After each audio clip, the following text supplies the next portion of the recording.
Alors, nous sommes maintenant rendus à la seconde partie de l'après-midi, soit l'activité spéciale. Donc, comme mentionné un peu plus tôt, l'activité spéciale va être divisée en deux parties. Donc, la première étant la présentation de nos trois coprésidents et coprésidentes, et la deuxième étant un atelier de discussion. Et bien sûr, le tout est lié à un événement important pour le CETREC pour plusieurs de nos partenaires, soit la conférence de consensus sur l'utilisation du numérique en éducation. On est vraiment très heureux de nous replonger une seconde fois dans ce processus qui s'étendra tout au long de l'année. Alors, je laisse sans plus attendre la parole à la première coprésidente de la conférence, qui est Mme Thérèse Laferrière, qui mettra en contexte la conférence. Mme Laferrière est professeure titulaire à la Faculté de l'éducation de l'Université Laval et chercheuse principale du réseau Périscope. Et je profite bien sûr de l'occasion pour souligner sa nomination à l'Ordre d'excellence en éducation du Québec. Il s'agit d'une véritable pionnière dans l'usage du numérique au service de l'apprentissage et nous sommes très heureux de pouvoir collaborer avec elle dans ce merveilleux projet. Alors, Mme Laferrière, la parole est à vous. Merci, Claudia.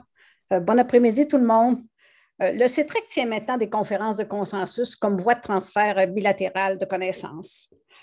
Il a d'abord tenu une première conférence qui a porté sur la mixité sociale et scolaire. Et il a tenu une deuxième conférence qui s'est amorcée, celle-ci, par une conférence de dissensus. Ce fut tenu à l'automne 2019 et on sait bien, il est arrivé la pandémie par la suite. Alors, la conférence de dissensus était là pour repérer des dissensus et ensuite aller vers les membres du jury et tenir la conférence de consensus. Mais avec la pandémie, ça nous a, en tant que comité organisateur, plutôt invité à retourner aux acteurs. Alors, il y a eu des questions de poser. Les résultats vont être dévoilés un petit peu plus tard. Le réseau Périscope, il valorise l'échange de points de vue du lieu du positionnement des acteurs dans le système éducatif. Et c'est pourquoi nous sommes très, très heureux de nous associer à ça. Alors, commençons par une définition de d'une conférence de consensus. C'est une définition un peu maison, un petit peu adaptée, parce qu'on s'est dit cette fois-ci, on va vraiment mettre l'accent un peu plus sur la participation là, de tous et de toutes. Alors, voici la définition qu'on vous propose. Vous pourrez toujours aller voir la définition de l'Office de la langue française. Là.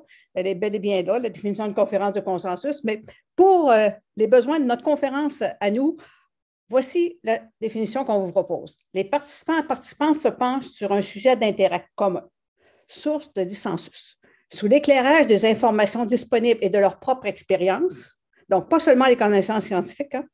On fait appel à des experts, soit des experts qui travaillent un peu à distance ou des experts qui ont des savoirs d'expérience très, très liés au terrain. Donc, les membres d'un jury formulent des questions qui sont adressées à des experts qui disposent soit de connaissances scientifiques, soit de savoir d'expérience. Un échange substantiel se tient entre les participants et participantes. Les participants et participantes présents dans la salle peuvent aussi intervenir. Ça, c'est bien important pour nous aussi. Arriver à dégager des consensus qui prennent la forme de recommandations ou d'actions aux instances concernées est le but visé. Donc, voilà la définition là, qu'on vous propose d'adopter pour la conférence de consensus qui va suivre. Les objectifs d'une conférence de consensus. Donc, d'abord, on a maintenu les mêmes objectifs que lors de la première conférence de consensus, soit faire le point sur l'état des connaissances à propos d'une question jugée importante par les décideurs et les praticiens et praticiennes d'un métier ou d'une profession. Établir les zones de consensus et de divergence sur les connaissances, fournir aux décideurs et aux praticiens et praticiennes des orientations claires en matière de politique et de pratique, ainsi que des indications précises sur les conditions de réussite de leur mise en œuvre.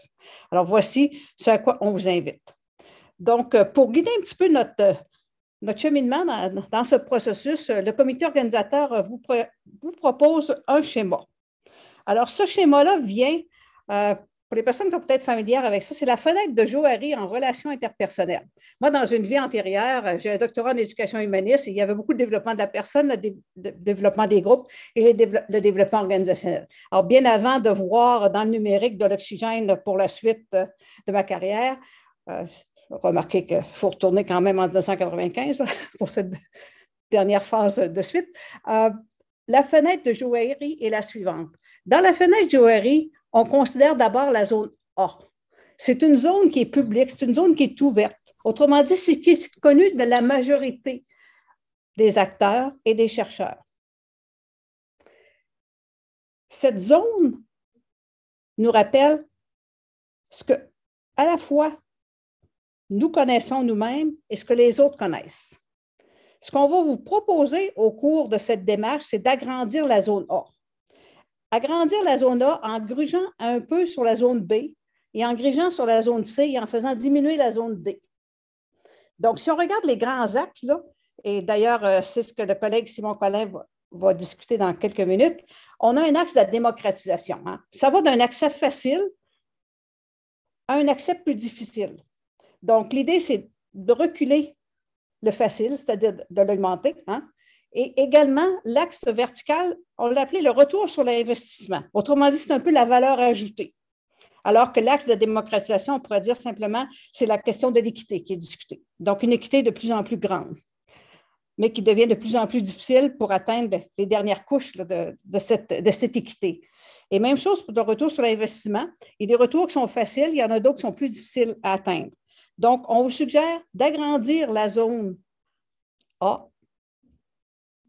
en faisant connaître ce qui est connu par un petit groupe à un plus grand nombre et également en faisant connaître ce qui est connu de soi, mais qui n'est pas connu des autres. Alors, voici essentiellement là, la démarche qu'on vous propose. De retour à toi, Claudia. Merci beaucoup, Madame Laferrière. J'arrête le partage d'écran. Parfait.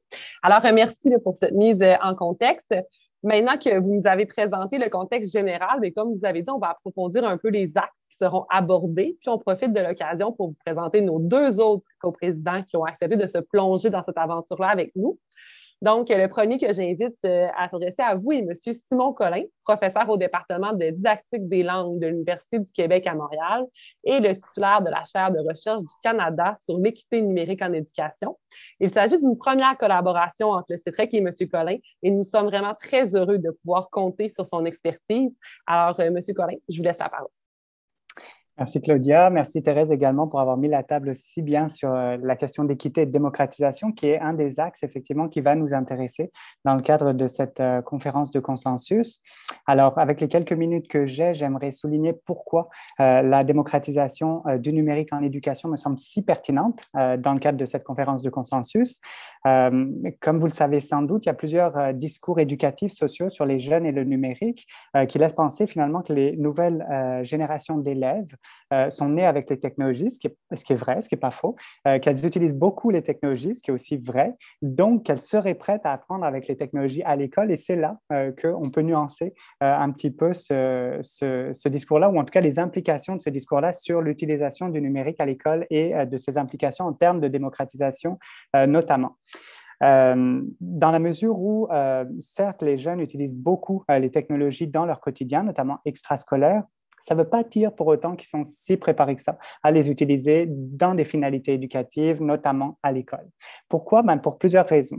Il y a d'abord le fait que quand on regarde les compétences et les usages des jeunes vis-à-vis du numérique, ce n'est pas des compétences et des usages nécessairement si approfondis que ça. C'est souvent des compétences relativement localisées, relativement ciblées, qui vont tourner autour d'usages, par exemple, ludiques, utiliser les technologies pour jouer, ou d'usages relationnels, utiliser les technologies pour communiquer, notamment via les médias sociaux.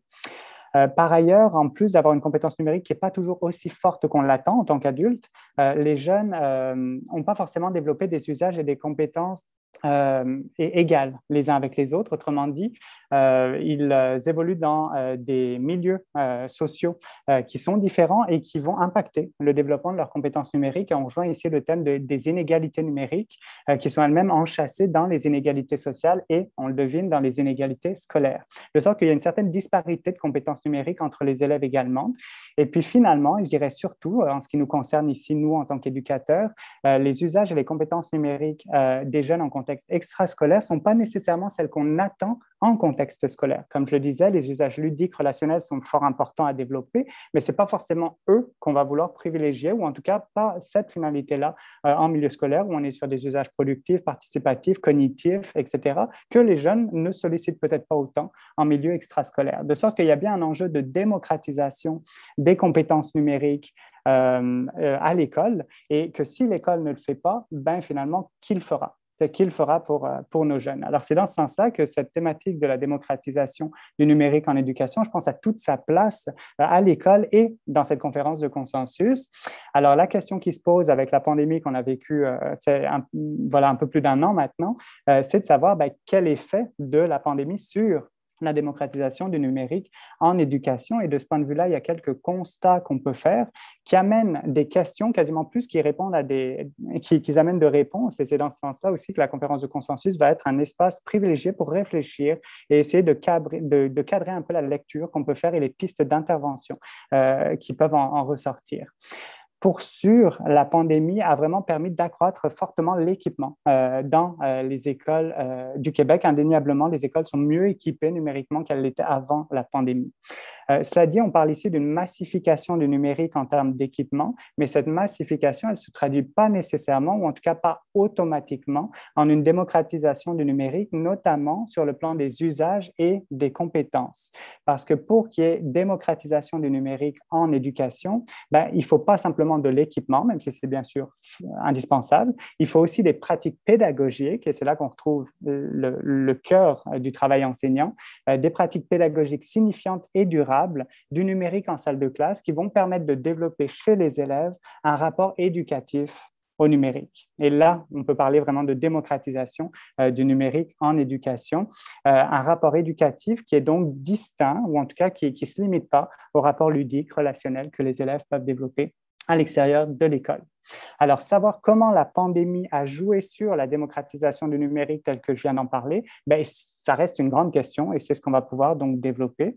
Puis, si j'ai quelques secondes supplémentaires, pourquoi, Claudia nous a bien organisé, pourquoi donc j'ai de l'intérêt à participer à cette conférence de consensus? Dans la mesure où, d'une part, la thématique forcément m'intéresse, mais le processus aussi. C'est un processus qui est de consultation, de délibération, qui a lui-même tout le potentiel de créer un espace de démocratisation de la réflexion sur la démocratisation du numérique en éducation. Autrement dit, je trouve que la conférence de consensus se donne vraiment les bons moyens pour atteindre ses fins. Et dans ce sens-là, ce qui m'intéresse, c'est autant la thématique que le processus par lequel on va passer collectivement pour se questionner donc sur la démocratisation du numérique en éducation. Voilà ce que j'avais à vous dire donc pour la pertinence de cette thématique-là. Merci beaucoup, M. Collin, puis je vous pardonne pour les quelques secondes supplémentaires. Alors, maintenant, dans la mission du CETREC, les connaissances du terrain sont vraiment aussi très, très importantes. Puis, on est heureux de pouvoir compter parmi les coprésidents une femme d'une très grande expérience, autant au niveau de l'éducation que du numérique. Donc, passionnée pour l'adoption des nouveaux usages du numérique depuis 25 ans et directrice sortante de l'école en réseau. Il s'agit d'une personne toute désignée pour s'impliquer dans un tel projet. Alors, Mme Baudouin, je vous laisse la parole. Bonjour, merci Claudia. Alors, j'agis moi comme directrice sortante de l'école en réseau. C'est Marie-Claude Nicole qui est avec nous d'ailleurs aujourd'hui, cet après-midi, qui a pris la direction de l'école en réseau depuis vendredi dernier. Alors, oui, effectivement, j'ai travaillé 25 ans dans l'adoption du numérique au CEFRIO avec l'ensemble des secteurs d'activité et je suis très heureuse de contribuer à cette conférence. En fait, on a pu voir depuis 2 ans avec la pandémie à quel point il y a eu une accélération d'innovation dans le monde scolaire. On a pu observer des enseignants qui ont bien réussi le passage de la classe à la maison. On a vu tous les freins qui étaient autour de ça également. J'ai aussi pu observer depuis 2 ans comment les professionnels non enseignants ont innové, expérimenté des nouvelles façons de faire au bénéfice des élèves. Et pour moi, la conférence de consensus arrive à point nommé pour réfléchir, pour partager, pour bâtir sur certains acquis pour l'avenir et d'où pour moi l'importance de m'impliquer dans une telle démarche. Alors, j'aimerais partager avec vous quelques défis de l'école en prenant l'école comme milieu d'apprentissage, de socialisation, mais aussi comme milieu de vie dans la communauté. Et dans ce contexte, il y a 3 priorités, selon moi, qui se présentent à nous, qui sont autant de pistes de réflexion quand on réfléchit aux contributions du numérique pour le fonctionnement de l'école aujourd'hui et bien sûr pour demain. D'abord, la première zone de priorité, celle de l'organisation des services. J'entends ici autant le travail de l'enseignant que celui d'autres professionnels comme les orthophonistes, psychoéducateurs, psychologues, conseillers en orientation. Le numérique a été un levier pour faire autrement, mais aussi une obligation d'usage avec les écoles fermées. Alors, bien sûr que c'était pas toujours facile de faire ce passage au cours des 2 dernières années avec les écoles virtuelles, notamment pour certains enseignants et les élèves.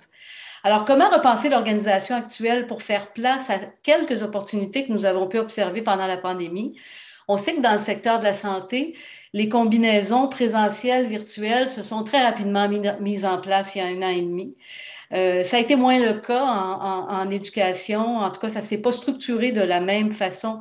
D'où pour moi le premier défi de l'organisation des services qui serait intéressant d'examiner, qui est celui des nouvelles combinaisons présentielles, virtuelles pour la desserte de services au bénéfice des élèves. On a vu au cours de la dernière année, des orthophonistes, par exemple, qui ont totalement travaillé en distance pendant 1 année avec les élèves et qui ont montré l'intérêt de ces nouvelles pratiques, qui ont eu l'effet de rehausser, par exemple, le nombre d'interventions. Il y a eu des effets cliniques qui ont commencé à être documentés également. Alors, c'est un défi d'organisation des services qui, pour moi, est extrêmement novateur, qui ne sera pas simple, mais qui est certainement faisable pour tout le secteur d'éducation. Le deuxième défi est celui de voir dans les situations qu'on a vues se vivre dans les écoles, par exemple, pour la continuité scolaire, de mettre en place des façons de faire qui ne se seraient pas produites sans la pandémie et pour lesquelles on a entendu des directions d'école confirmer l'intérêt de ces nouveaux aménagements d'organisation des services dans certaines situations. Alors, c'est là aussi un défi pour la suite de voir comment on pourra capitaliser sur ces bénéfices qu'on a pu observer. La deuxième zone, celle des nouvelles routines de travail en classe, qui est extrêmement importante. Hein. On sait que la tendance va vers un appareil par élève de plus en plus dans les écoles.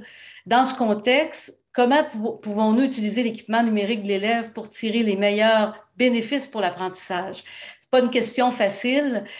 Toute la question des interactions avec les élèves, les interactions entre les élèves eux-mêmes avec des moyens numériques va être explorée de plus en plus pour qu'on tire véritablement profit du numérique en classe sur le plan des apprentissages.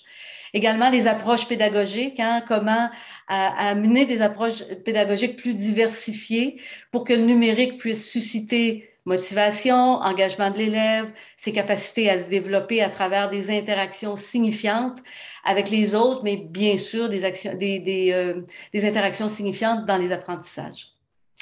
Enfin, la troisième zone est celle de l'école comme milieu de vie dans sa communauté immédiate, voire élargie. C'est un enjeu pour la réussite de tous. Et sous cet angle, là aussi, on peut voir d'emblée 2 défis. Le premier pourrait être celui de mieux se servir du numérique pour maintenir la communication et la collaboration en continu avec les familles, avec les parents. Une collaboration qui va au-delà, par exemple, du partage de bulletins sur une plateforme numérique. On a aussi là à inventer, à réinventer des choses. Le deuxième défi serait celui que l'école s'associe, crée davantage de ponts avec d'autres ressources de la communauté, qu'elle puisse jouer un rôle dans la réussite des jeunes, autant en milieu urbain qu'en milieu rural. Ici encore, l'école peut innover en s'ouvrant davantage. Le numérique constitue un atout pour ce faire avec la démocratisation des plateformes de visioconférence. L'école milieu de vie, ça commence par la communauté immédiate, mais c'est aussi la communauté élargie qui permettrait d'enrichir les horizons des jeunes d'un milieu par l'apport de ressources extrascolaires, bien sûr, pour enrichir, bonifier les expériences d'apprentissage. Donc, ces 3 zones, l'organisation des services, les nouvelles routines de travail en classe, l'école comme milieu de vie, pourraient tirer profit davantage d'usage du numérique, que ce soit plus intégré dans des zones qu'on n'a pas véritablement encore explorées. En terminant, j'aurais tendance à élargir la réflexion sur le numérique aussi, sur un défi qui n'est pas négligeable à surmonter pour les équipes écoles. Je leur souhaiterais en fait de prendre une posture d'apprentissage, de partage d'expérience pour éviter de laisser des professionnels de l'enseignement, quel que soit leur rôle, sur le banc arrière. Je vous souhaite bonne chance dans ce merveilleux métier de bâtisseur de citoyens de demain. Les défis ne manqueront pas pour eux et je suis très heureuse de pouvoir participer à cette conférence de consensus. Merci. Merci, Madame Beaudoin, pour cette présentation. Puis je vais relaisser sans plus tarder la parole à Madame Laferrière, qui va aborder cette fois-ci l'axe de la valeur ajoutée. Alors, Madame Laferrière, je vous redonne tout de suite la parole. Oui, moi, si je m'intéresse à cette conférence de consensus, c'est que depuis 1993, quand on a commencé à brancher des écoles, et l'Université Laval y avait contribué dans la région de Québec avec du KBBS 128, à ce moment-là, c'était la grosse connexion qui était possible. Alors, moi, ce dont j'ai rêvé, puis ce dont je rêve encore, j'en vois certaines manifestations, mais il pourrait en avoir beaucoup plus, c'est de créer des ponts numériques université-milieu scolaire. Moi, c'est ce qui m'a parlé le plus quand j'ai découvert l'Internet. En disant, on peut se servir de cela pour établir des ponts numériques entre la théorie et la pratique. On pourrait avoir, par exemple, des cours universitaires spécialisés qui se greffent à des communautés de pratique. Alors, les travaux que font nos étudiants en formation des maîtres pourraient directement être connectés sur des travaux pratiques là, faits par des enseignantes et des enseignants dans des écoles qui sont réunis en communauté de pratique. Donc, ce premier retour sur l'investissement, c'est celui-là. C'est la mise en réseau. Je pense qu'il y a énormément de valeur ajoutée dans la mise en réseau pour contrebalancer les investissements. Les investissements, c'est en équipement de base. C'est évident que les écrans sont bonifiés, sont multipliés. Les investissements sont en connectivité, du fil bleu au Wi-Fi maintenant. Les investissements sont en temps du développement professionnel pour les enseignants, la courbe d'apprentissage des logiciels, comment aligner curriculum, pratique, évaluation, comme le mentionne le Conseil supérieur d'éducation dans son rapport sur l'éducation. Il y a de l'investissement dans des logiciels, il y a des investissements dans des abonnements, des sites web, il y en a en sécurité, en confidentialité.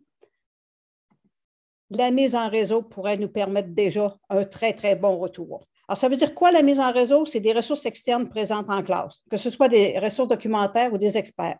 Ça peut être des échanges interclasses pour favoriser l'interculturel, si vous voulez, des écoles de Montréal avec des écoles de Gaspésie, etc. Il y a différentes façons qu'on peut faire. La réalisation de projets, des investigations de problèmes dits complexes, du partage de tâches. Une autre forme de retour par la mise en réseau, c'est la visibilité sur les productions des uns et des autres. Ça, il y a vraiment moyen qu'on puisse faire un bon bout de chemin face à ça. Un autre retour, c'est que ça permet à l'élève d'être plus actif, vu les outils et les ressources numériques qui sont présentes. On le sait, le temps de parole de l'élève y est limité, pour ne pas dire faible. Les élèves sont le plus souvent en situation d'écoute en classe. Espérons que c'est d'écoute active, cependant. De plus en plus, on entend des jeunes qui disent « c'est lent à l'école, c'est lent ». Ils ne nous disaient pas ça il y a 10 ans. Ils pouvaient dire qu'ils s'ennuyaient, mais là, ils sont rendus qu'ils disent « c'est lent ». On sait aussi que depuis les années 2000, depuis les travaux de Becker au tournant des années 2000, du crypto en Californie, on sait que ce sont les enseignants qui connaissent le constructivisme qui utilisent l'Internet. Ça, on le sait. Sinon, la plupart des enseignants demeure dans le mode transmissif qui est très présent. C'est renforcé d'ailleurs par l'enseignement explicite. Ce qu'on sait aussi, c'est que c'est important de diversifier l'expérience de l'élève si on veut développer la compétence numérique et si on veut simplement le garder à l'école aussi. Un autre retour, c'est le temps de contrôle offert à l'élève sur son environnement. Et ici, je réfère à Piaget, qui parlait du développement des structures cognitives par le fait que l'élève a du contrôle. Il pense quelque chose, il agit, puis il essaie de voir l'effet de son agir. Les mains sur les touches pour faire des exercices comme pour faire des activités procédurales ou créatives nous conduisent à ça. Les blogs, la robotique, penser un petit programme puis voir le petit robot qui le fait. Il y a un sentiment de contrôle là-dedans qui est important. Il y en a aussi en gamification. Un autre retour, c'est les traces de la démarche de l'élève lors de son interactivité avec l'écran ou lors de ses interactions avec d'autres élèves. On peut avoir des données descriptives des gestes posés par les élèves. On peut voir les échanges des élèves dans les forums, dans d'autres outils spécialisés aussi, la rétroaction sur les réponses des élèves. Tout ça, ça fait partie du retour. Donc, essentiellement, moi, ce qui me motive, c'est comment est-ce qu'on peut voir les retours qui vont justifier les investissements que nous faisons. On sait bien que ce n'est pas une réduction de coûts comme dans d'autres secteurs qu'on peut observer en éducation. On a vu très, très bien avec la continuité pédagogique que le besoin était clair, cette continuité pédagogique. Maintenant, autour de la compétence numérique, on n'est peut-être pas aussi clair sur le besoin, parce que la définition inclut ce qui s'est maintenant développé sans le numérique. Comment est-ce qu'on peut répondre aux besoins des élèves, leur curiosité, leur intérêt peu prononcé envers l'école? Comment est-ce qu'on peut augmenter l'intérêt? Comment est-ce qu'on peut composer les difficultés d'apprentissage? On sait qu'au niveau de la motivation et de l'engagement, déjà, ça donne des résultats. On ne sait pas encore en termes de rétention des élèves.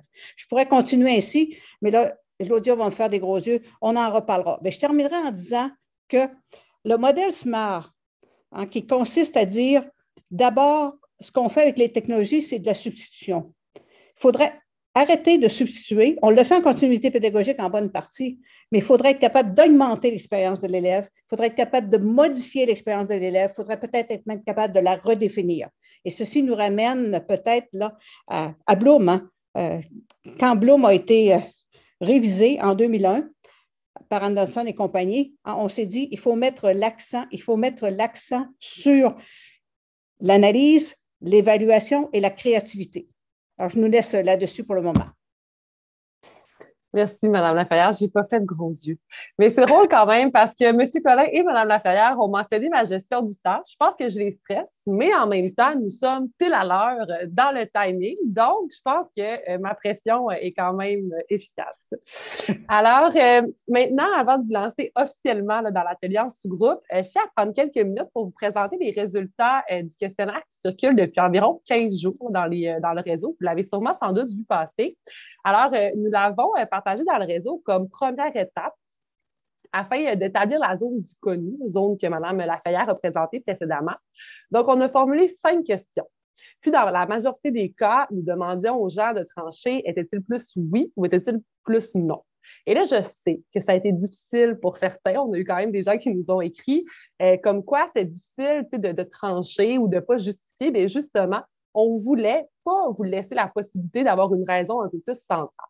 Et là, on n'a pas de prétention scientifique avec le questionnaire. Il s'agissait vraiment d'une première étape pour l'atelier qu'on vit aujourd'hui. Donc, vous avez été vraiment nombreux à répondre à l'appel. Au total, c'est plus de 1500 personnes qui ont répondu au questionnaire. Alors, je vous partage les réponses. C'est ça que je vous invite à être particulièrement attentifs parce que les résultats de ce questionnaire-là vont être la base des échanges en sous-groupe. Alors, je repartage mon écran. Laissez-moi quelques secondes. Alors, vous voyez le tout à votre écran. On me fait signe que oui, c'est parfait. Alors, pour la première question, on demandait de placer en ordre 3 énoncés. Puis l'ordre devait être déterminé par la perception des répondants selon l'adéquation de l'énoncé avec la situation. Donc, il y avait 3 énoncés. La première, la pandémie a réduit les écarts d'équipement et de compétences entre les écoles des milieux favorisés et défavorisés. B, les écoles des milieux plus défavorisés ont assuré la continuité pédagogique dans de moins bonnes conditions que celles dans des milieux plus favorisés, ce qui a résulté en un maintien, voire un renforcement des inégalités numériques entre élèves. Ou C, l'utilisation précipitée et contrainte du numérique a contribué à étendre son usage, mais sans offrir au milieu scolaire les conditions nécessaires afin de soutenir une démocratisation signifiante et durable du numérique en éducation. Donc, l'énoncé ayant ressorti le plus souvent comme premier choix était le 3e énoncé. Donc, oui, les usages sont plus étendus. Par contre, les conditions nécessaires afin de soutenir une démocratisation signifiante et durable du numérique en éducation ne sont pas toujours là. Puis l'énoncé étant identifié clairement comme étant le moins en adéquation avec le milieu est le premier énoncé, soit que la pandémie a réduit les écarts d'équipement et de compétences entre les écoles de milieux favorisés et défavorisés. Alors, voilà pour la première question. Ensuite, la prochaine question, là, on entre dans le oui ou non. Donc, on a demandé aux acteurs s'il faut tirer profit des acquis liés aux pratiques issues de l'apprentissage à distance afin de proposer de nouveaux aménagements pour répondre aux besoins particuliers des élèves, puis maintenir ou offrir des services complémentaires. Alors là, avant de vous dire la réponse, j'aurais comme le goût de voir s'il y a des personnes qui sont assez courageuses pour essayer de faire des prédictions. Donc, selon vous, quel était le pourcentage? Donc, par exemple, 60 des gens ont dit oui, 40 des gens ont dit non. Si vous êtes courageux de le dire devant tous, vous pouvez lever la main. Si vous êtes plus timide, vous pouvez aussi l'écrire dans le chat, le pourcentage. Je vous laisse quelques secondes. Puis si personne répond, je vais seulement passer à la réponse sans cette activité-là. Mais quand même, je pense que ce serait intéressant si des gens veulent se risquer. Donc, selon vous, quel est le pourcentage des gens qui ont dit que oui, il faut tirer des acquis des pratiques? Alors, on a une personne, merci M. Tremblay, ça me permet de ne pas parler comme ça seul. Donc, on a un oui à 70 80 Mme Lapostole, on a 70, 85. Bien, honnêtement, 90, mais vous êtes quand même bon. C'était 87 des répondants qui ont répondu oui. Alors, je vous pose la deuxième question, puis vous pouvez réfléchir tout de suite à votre prédiction parce que je vais vous redemander. Donc, on demandait aux gens de dire s'ils étaient d'accord avec l'énoncé suivant. Donc, durant la pandémie, l'usage d'écran comme outil pédagogique par les élèves constituait un apport significatif. Avec le retour en classe, c'est moins le cas. Donc, selon vous, quel est le pourcentage des gens qui ont répondu à être en accord avec la proposition? Donc, combien de oui? Juste une clarification, l'usage d'écran, on fait référence à quoi comme scénario? C'était l'usage d'écran en général, je vous dirais, mais cette question-là, c'est quand même drôle que là, vous posiez la question parce qu'on s'est quand même dit en tant que comité, quand on a vu les réponses, ah, ben peut-être qu'on ne l'aurait pas nécessairement formulé de cette façon-là. Là, on parle des usages d'écran en général. Est-ce qu'il y a des. Là, il n'y a personne qui répond, personne ne veut se risquer parce que c'est vrai que probablement que c'était plus. Ah, OK, c'est pas vrai. On a un 60 90 et je vous dirais que ces réponses-là étaient sans doute la plus serrée. Nous sommes à un quasi 50-50. Donc, exactement, ce sont 51,5 des gens qui ont répondu que l'apport de l'usage des écrans était tout aussi significatif là, avec le retour en classe. Maintenant, pour la quatrième question, il y avait plusieurs sous-questions. Donc, on demandait si les acquis concernant le numérique au cours de la pandémie étaient une valeur ajoutée pour différents éléments, soit la planification, l'enseignement, les interactions avec et entre les élèves, la différenciation pédagogique, l'évaluation, puis la relation école-famille. Donc, bien sûr, les réponses varient beaucoup là, selon les différents éléments. Pour la planification et l'enseignement, la valeur ajoutée des acquis concernant le numérique était reconnue par une grande majorité des gens. C'était un peu moins le cas pour la différenciation pédagogique et la relation école-famille, où les résultats étaient plus serrés. Puis finalement, à l'inverse, la valeur ajoutée pour les interactions entre et avec les pairs et pour l'évaluation était un peu moins reconnue. Alors, ensuite, finalement, pour la dernière question, on demandait si les nombreux investissements requis pour l'utilisation du numérique, donc par exemple l'argent, le temps à investir, valent la peine pour améliorer l'enseignement et les apprentissages.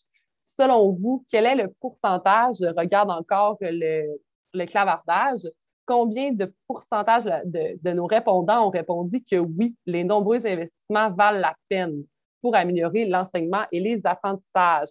On a 80, 98, 90, 95. Oh, OK, quand même, 80. On a des gens quand même très optimistes, mais en effet, là, la réponse était quand même assez élevée, là, mais on avait 80 des gens qui affirmaient que oui, les investissements valent la peine. Alors, voilà pour le petit retour sur le questionnaire.